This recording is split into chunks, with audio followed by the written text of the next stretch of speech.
let's check again the situation with mobile journalist Jazz Paredes. Jazz, saang eksaktong lugar ka ngayon at ano ang nangyayari sa iyong harapan? Lord Denise, nandito tayo ngayon sa San Sebastian Church dito sa Plaza del Carmen kung saan mamaya gaganapin yung padungaw. At ito yung kasalukuyang sitwasyon dito, Lord Denise, no, kahit medyo malayo pa yung andas, dito ay talagang kumakapal na yung dami ng mga deboto. At kanina nagtanong tayo sa kapulisan, ang sabi nila ay estimated 7,000 na daw siguro yung katao na nandito dito. And inaasahan daw yan na magdodoble o titriple pa mamaya habang papalapit yung andas. At yung information lang, konti, Denise, yung sa padungaw, no? At yung pagtatagpo o yung pagdungaw ng imahe ng Nuestra Señora del Carmen de San Sebastian at ng Poong Jesus Nazareno.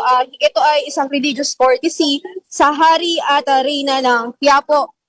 At hindi daw ito, iba daw ito dun sa Way of the Cross na traditional na pagmimit ni Maria. And sa ngayon, Lord Denise, medyo nahihirapan lang tayo dito sa signal. Kaya hindi tayo masyadong makalayo sa ating kinatatayuan dahil talaga namang napakahirap sumagap nung maayos na signal dito. Paikot-ikot na tayo dito sa may San Sebastian. Pero dito lang sa pwesto kong ito, medyo tayo nakakasagap. And ito, pakita ko ulit sa inyo, kanya-kanyang diskarte yung mga deboto natin dito lang kung paano sila mag-aabang. Simula kaninang umaga, meron na talagang mga nakalatag na mga higaan yung mga ating mga deboto. Ang ayon sa kanila ay since 12 a.m. daw, nakahiga na sila dito since kailangan daw nilang pumesto ng maaga. Kasi kapag dumami na yung dagsa ng tao, posible daw na wala na silang pwesto mamaya. Sa ngayon, inaantay natin yung pagdating ng andas. Hindi pa natin alam kung ngayong hapon din ba o papagabi yung dating. Pero anticipated daw yan na baka mamayang hapon ay dumating na rin yung andas, Lord Denise. Yan, ng kanilang panata ang paghihintay, ang patience, no? Pero Jazz, okay, malinaw na malinaw ang pasok mo dito, maganda yung signal mo. Oh, pero nakausap mo ba ang mga deboto na nasa tabi mo? Meron ano yung kanilang may strategy ba silang na nire-ready kung paano sila sa hihila or sasampa pag dumating na yung ganyang karami na tao? Actually, Lord, yung mga nakausap natin, yung mga naka-stay na daw talaga dito is usually, ito yung mga merong mga anak or may mga apo or mga medyo may katandaan na. Ang kanila kasing technique, imbis na mag-start sila dun sa yung start ng posisyon ng andas, dahil nga medyo mahirap nang sumiksik, ay ang ginagawa nila, pagdating sa dungaw dito, ay tsaka lang sila susunod doon sa andas. Pero may mga nakausap tayo dito kanina, no, na mahirap na daw talagang sumampa doon sa andas. Meron na rin tayong na-reported dito sa medical team na meron daw 2 na-sprain dahil sa pag-akyat sa andas. Pero sa ngayon ay wala pa tayong nakakausap kung paano bang technique nila mamaya. Pero inaasahan natin yan na baka medyo magkasakitan dahil sa sobrang dami rin ng mga dadating dito. Dahil sa ngayon pa nga lang wala pa yung andas pero halos siksikan na rin dito, no? Ito, papakita ko ulit sa inyo. Ayan.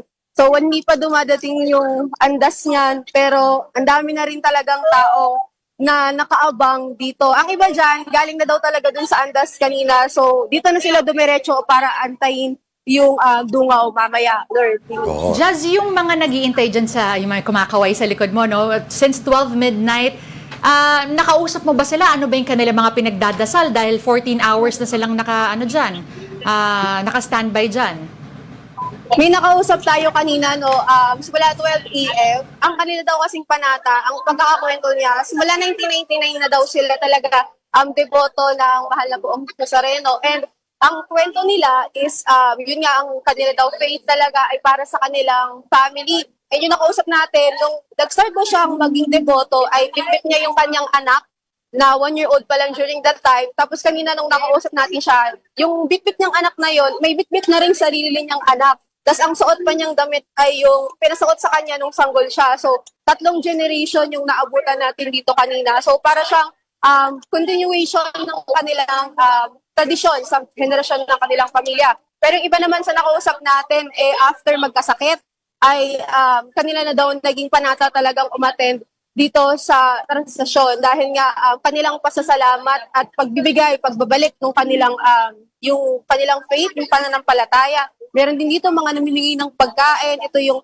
kanila naman daw panata na kung hindi man sila makasama ron sa andas, kahit papaano ay yung mga sumasama naman sa andas yung kanilang matulungan dahil alam nila galing pa sa malalayong lugar or naglakad hanggang dito. So, ang kanila naman daw maitutulong na panata, na kapalit, ay yung pabibigay ng libreng pagkain tsaka tubig dito, Lord Denise. Okay.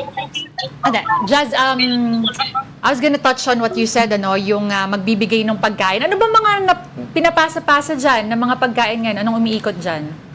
Sa ngayon, wala nang, kanina kasing lunch, marami talaga. Yung sa likuran ko, isang mahabang pila yan kanina. Meron namimigay dyan ng sopas, tinapay, and mga tubig. Pero doon, sa kabilang side, hindi lang natin mapuntahan kasi hindi abot yung signal natin. Pero actually, talagang ang pinamigay nila doon, may igado, may kaldereta, may pritong manok. Talagang full meal talaga yung pinamimigay. And nung kaninang almusal naman, may namimigay din dito ng lugaw. At kanina, namamahagi din ng itlog. So, iba't ibang klase talaga ng cuisine yung makikita mo dito. Talagang bayanihan, pamimigay ng pagkain. Lalong-lalo na yung mga households doon sa paligid ng simbahan sa Quiapo. Marami sa kanila naging yearly panata na rin ang magpakain ng mga deboto. So interesting siya. So sa kanya-kanyang paraan, sa kanya-kanyang mga hiling, kanya-kanyang panalangin at kanya-kanyang paraan din ng pasasalamat. Alright, so bibitawan natin si Mobile Journal, Jazz Paredes. Jazz, hindi mo kailangan mag-uwi ng pagkain dito. Maraming may kailangan dyan.